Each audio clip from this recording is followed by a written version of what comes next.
Hello, everyone. It's Darlene. I've missed you over the last week. I hope everybody's been doing well. I'm going to make this a quick one tonight. I'll try to look down to see if I see anybody on live with me. But my topic tonight is enough. Um, and this is something that I have to think about every day, to tell the truth. And I always ask myself, what is enough? How do we know what is enough? And um, I've done like at least 5 or 6 mission trips overseas now, and it amazes me how people who have way less than we have, and I say we as Americans, they have way less than we have, but yet they seem to be so content. And my mind is, why are they content?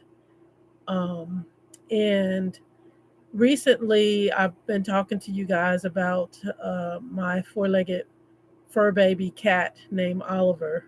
Um, anyway, he died, but he's at peace now. And tell you the truth, I am too, because I realized that I was holding on to him. I was being selfish. I was holding on to him because he was special to me. All children, whether 4-legged or 2-legged, are special, and they have a way of winning your heart. Um, they bring you contentment. Um, they bring you satisfaction with life. Um, anyway, I want to talk of some of the things that we tend to be not content with. We always are wanting more time, more money, uh, better health, more food, more this, more that. I don't know what your more is, but I'm sure if you look, you will find that there's something that you feel like you are lacking. Well, why is that? Well, I want to talk about 3 reasons why I think that we are not content as humans. And in the description of this video, you will find a video that I actually pulled up shortly before going live, because I was trying to see how many other people wrote about contentment, and I looked at it and I thought it was a pretty good video, so I added it here as a part of my reference. But I think the biggest reason why most of us are not content is because we are not aware of what we have. And why is that? Because we're always comparing ourselves to others. Um, and we always see, or we feel like the grass is greener on the other side. We always feel like, that person is better off because they have more than we have. Um, but we don't know their full story. And so we lose the state of being satisfied, wanting what the other person has. I think the second reason why we are not content is because we so often live in the past. And we're not the only ones that did that. In the Bible, um, when the Hebrew people were freed from their slavery in Egypt, and they were ever faced with some form of conflict, they always would rebel or mouth off, "We would be better off in Egypt." Well, living in the past is not the best thing. Yes, we need to focus on the past sometimes so that we can be aware of what we have already been given. But living in the past is not good, and living only towards things in the future are not good. And I'll go over that in a little bit. I think the third reason why we're not content is that we as humans, for whatever reason, have a tendency to leave things unfinished. We set goals, we do things, and we don't finish the task. And so there's that satisfaction that we miss from completing what we set out to do. So, how do I think that we can become more satisfied? Well, I think the first thing we have to do is we have to remind ourselves of the small things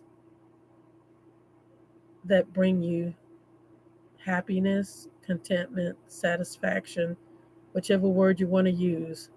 We need to think about this daily. And I said this in my most recent video of choosing to be grateful, that we should look every day and find at least one thing in that day that we're grateful for. And I'm sure if we really looked hard, we could probably find more than one thing. The second thing, and look, and keep a diary of those things. Because when you have those days that are gloomy, especially this time of the year when many people are suffering from seasonal depression because of the long hours of darkness, these, if we just can go back and look at the things that we're so grateful for. My second thing is we should dare to dream, and not just dream, but dream big. So often we're shot down when we dream and we tell somebody about what we're thinking about doing. Um, and we feel like, okay, what's the purpose? Well, it's a good purpose. The purpose is it gives you something to look forward to. I tell this to young people every day that I go to work. Dream, have something to look forward to. Um, Not just a dream that somebody else has for you, or a dream that's the general dream for the group of people as a whole, like we all often refer to as the American dream. But no, I want you to dream the dreams that God gives you. Dream the possibilities that He's put into inside of you. So sets those dreams help you to set goals, but the most important thing is after you set those goals, then keep those goals because that will bring contentment. My third reason why I think that we're not content is that we often don't live in alignment to our values. What I mean by that, we're so often influenced by our environment, um, the world, and sometimes, we feel belittled if we value things in a different way. But we need to live according to our values, and not feel bad because we value things in a different way. Um, there is a verse in the Bible that I love that talks about contentment. And my goal, as I'm fastly approaching this next decade, is to truly find contentment in whatever state. And this verse in the Bible, actually, I would like for you, if you have a Bible, even if you don't, pull it up on your smartphone, pull it up on your computer. Look at Philippians chapter 4. And if you look at verses 11 through 13, they talk about contentment. But I want to focus on one verse, and that's verse 12. And I'm going to read it to you slowly, so hopefully I won't mess it up. And it says, I know what it is to be in need, and I know what it is to have plenty.